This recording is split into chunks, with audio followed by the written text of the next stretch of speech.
So good morning, कैसे हैं सबकी दिवाली कैसी गई? आई होप बढ़िया ही गई होगी, क्योंकि दिवाली ऐसी चीज़ है जो सबका मूड लाइट अप कर देती है। तो आज का व्लॉग कोई डेली व्लॉग नहीं है, एक बाइक का व्लॉग है। और मैं एक बाइक लवर हूँ, तो मुझे लगा कि मुझे एक बाइक पे वीडियो बनानी चाहिए। And I own KTM 390 adventure.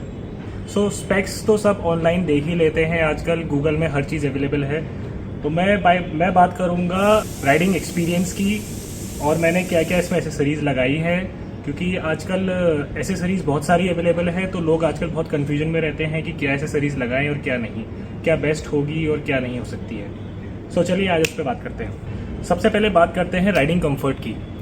Riding comfort में मैं जैसे मैंने ट्रिप करे हैं आदि कैलाश, केदारकंठा ट्रैक, पंचाचूली। सो मैं अभी इस बाइक से 3 ही जगह गया हूँ और बाकी आसपास की जगह में जाता रहता हूँ। सो राइडिंग कंफर्ट इसका बहुत अच्छा है।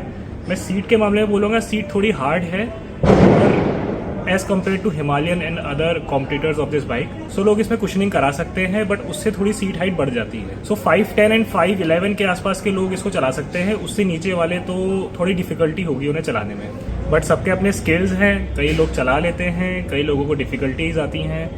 मेरी हाइट है 5'11" एंड मैं इसको इजीली हैंडल कर लेता हूँ। दैट इज़ वाई मैंने इसको चूज़ किया। और ब्रेकिंग के मामले में आगे की ब्रेकिंग अच्छी है, अच्छी बाइट है ब्रेकिंग की, पीछे की ब्रेकिंग थोड़ी सी कम है। सो जनरली ये चीज़ जो होती है स्पोर्ट्स बाइक्स में होती है कि उनकी आगे की जो ब्रेकिंग होती है उनकी बाइट अच्छी होती है, और पीछे की ब्रेकिंग जो होती है थोड़ी लो होती है। वही चीज़ इसमें भी है।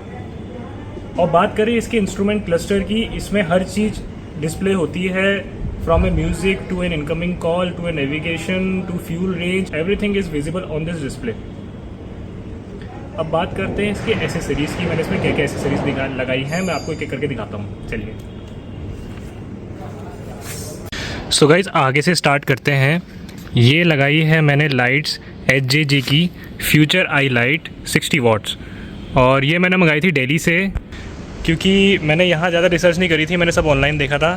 सो मेरे को वहाँ पे एक बंदा मिला था जिसका मैंने यूट्यूब चैनल देखा था, और वहाँ से मैंने ये उनसे बात करके ऑनलाइन मंगाई थी।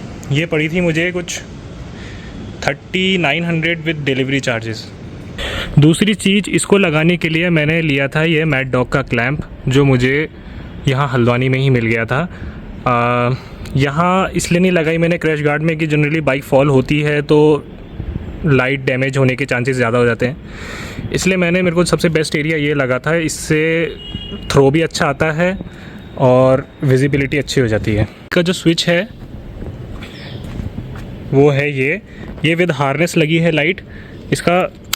इसमें येलो और वाइट लाइट दोनों जलती है यहाँ से, वो देखना, ये येलो ये वाइट, ये येलो ये वाइट, और ये यहाँ से जलता है ब्लिंकर। ये ब्लिंकर है, इसको दोबारा दबा दोगे तो लेफ़्ट राइट वाला जलता है ऐसे। ये लगाया था मैंने कूलेंट गार्ड, ये मैंने जो है ऑनलाइन लिया था, ये अमेज़ॉन में मिल जाती हैं चीज़ें।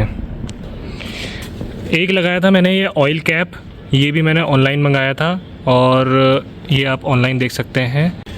तो गाइज़ अब आते हैं मोबाइल होल्डर में। ये मोबाइल होल्डर है बोबो का, और इसके बदले एक सिमटेक का भी आता है। इसमें मेरी ये फिल्म निकल गई थी, क्योंकि एक दिन ओले पड़े थे और ये टूट गई थी, तो मैंने ये जुगाड़ू बना रखा है, टेम्पर्ड ग्लास लगवाया है इसमें बनवा के। और इसके नीचे है इसका मोबाइल होल्डर, ये मैंने अमेज़ॉन से मंगाया था। ये मेरे को अच्छा लगा था दिखने का, इसका थोड़ा ऑरेंज थीम है, तो मैंने ये अमेज़ॉन से मंगाया था। और ये दिखने में भी थोड़ा अच्छा लगता है। नीचे एक डिस्प्ले है, और जैसे ये ऐसे डिस्प्ले आ जाती है नीचे, और ऊपर यहाँ पे मोबाइल ऐसे लैंडस्केप में रखता है तो 2 डिस्प्ले लगती हैं, तो अच्छा लगता है। अब भाई आती है मेन मुद्दे की बात। 3 चीज़ें इसमें बहुत मेन लगी हैं, जो कि है ये सेंटर स्टैंड नहीं आता है इसमें। तो मैंने ये बाइकस्टर ग्लोबल करके एक साइट है उनकी, मैंने वहाँ से ये मंगाया था, और ये बहुत अच्छा काम कर रहा है। ये जनरली थोड़ा बहुत लगता है नीचे पॉट होल्स पे या फिर स्पीड ब्रेकर्स पे कहीं कहीं लगता है, बट ओवरऑल ये अच्छा काम कर रहा है। इससे चेन लूबिंग अच्छी हो जाती है, सामान लोड अच्छे से हो जाता है, और मुझे तो ये वैल्यू फॉर मनी लगा। दूसरी चीज़ ये है हाइपर राइडर से, मैंने इसका टॉप रैक मंगाया था और हाइपर राइडर का ही ये बैक रेस्ट है। जनरली जो इसके टॉप रैक आते हैं उसमें ये चीज़ हटानी पड़ती है, ग्रैब हैंडल, बट इन्होंने इसको एक ऐसा डिज़ाइन दे रखा है जिससे ये इसी में फ़िट हो जाता है। ये दोनों चीज़ें इसी में फ़िट हो जाती हैं और इसको हटाने की ज़रूरत नहीं पड़ती। मैं भी बहुत रिसर्च करी थी इस पर कि मैं नहीं चाहता था कि बाइक की जो ओरिजिनलिटी है उसको डिस्टर्ब किया जाए, उसमें से कोई चीज़ हटाई जाए। सो फाइनल मेरे को ये पसंद आया और इस पर मैं अच्छा खासा सामान लोड करता हूँ और कोई इफ़ेक्ट नहीं आता इसमें। और ये फाइनल चीज़ है पैनियर, जो कि सबसे मेन चीज़ होती है एक एडवेंचर बाइक की। इसमें ऑरेंज स्ट्राइप आ रही थी यहाँ पे और ये मेरी बाइक के साथ मैच कर रही थी। ये है कार्बन रेसिंग का। इसी के साथ इनके पैनियर रैक्स भी आते हैं, ये और ये, इनका ये पूरा कॉम्बो आता है, 2 पैनियर्स विद पैनियर रैक्स। इसमें लीटर्स का भी हिसाब है। मैंने सबसे बड़ा लीटर दिया था 34 लीटर्स। इसमें एक 30 लीटर्स के भी आते हैं, बट मुझे बड़े पैनियर्स चाहिए थे ताकि सामान अच्छे से लोड हो जाए। ये पड़े थे मुझे अराउंड 24,000 के विद पैनियर रैक्स। और भाई रॉयल एनफील्ड के तो 30 लीटर्स के आते हैं, जो कि अराउंड 30,000 के आसपास के पड़ते हैं, जो मैंने पता किए थे।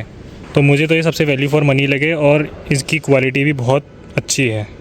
मतलब मैंने अभी तक एक बार मेरा फॉल हुआ था यहाँ से हुआ था और इनको कुछ भी नहीं हुआ। इन्होंने सारा सामान भी बचा लिया और बहुत अच्छी क्वालिटी लगी मुझे इनकी। ये यहाँ से लॉक हो जाते हैं, इनके लॉकिंग सिस्टम है यहाँ पे इससे पैनियर लॉक हो जाता है, इससे ये बाहर नहीं निकल सकता। ऐसी सिमिलर यहाँ पे भी है। इनकी एक ही चाबी होती है, 2 चाबी मिलती हैं इनके साथ, जो दोनों में लग जाती हैं। और पैनियर्स में ही मैंने ये मोटर आर्ट के ग्रैब हैंडल्स लगाए हैं। ये भी मोटर आर्ट की साइड में मिल जाते हैं, ये और ये। इससे पैनियर्स निकाल के कहीं ले जाने में बहुत आसानी हो जाती है। सो मुझे अच्छे लगे और स्टर्डी हैं, बहुत अच्छे हैं।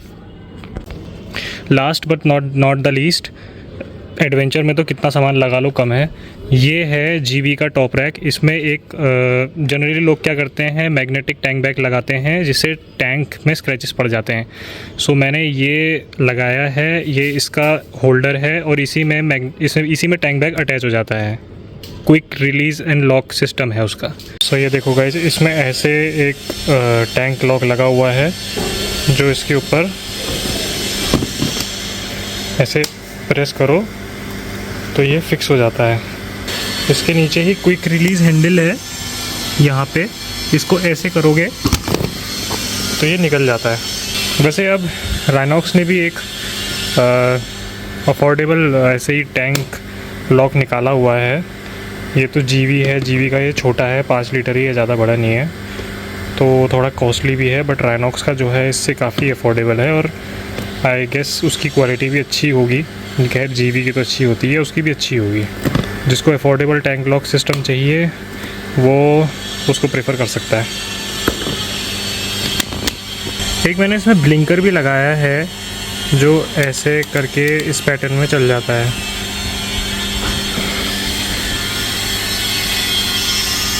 इसमें बहुत सारे पैटर्न हैं और इसको आप ऐसे भी चेंज कर सकते हैं। एक बार यहाँ करके फिर दबाइए तो ये चेंज हो गया। ये मैंने लगाया फ्लैश एक्स का।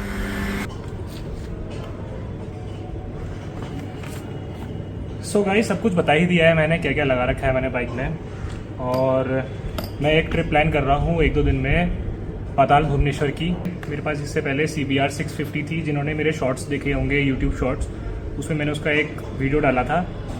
वो मैंने 3 साल रखी और इसको भी मेरे पास 3 साल हो गए हैं। ये मोर देन सफिशिएंट है किसी भी इंडियन रोड्स पे चलाने के लिए। अच्छी पावर है, पावर फिगर्स आप देख ही लोगे ऑनलाइन, सब कुछ है। बट मेरे को एक इनलाइन 4 की सिम्फनी होती है, वो ज़्यादा अच्छी लगती है। सो लेट्स सी कब तक हम लेते हैं एक inline 4 bike. Till then signing off, take care, bye bye and मिलते हैं अगले ब्लॉग में, जो कि होगा पाताल भुवनेश्वर का।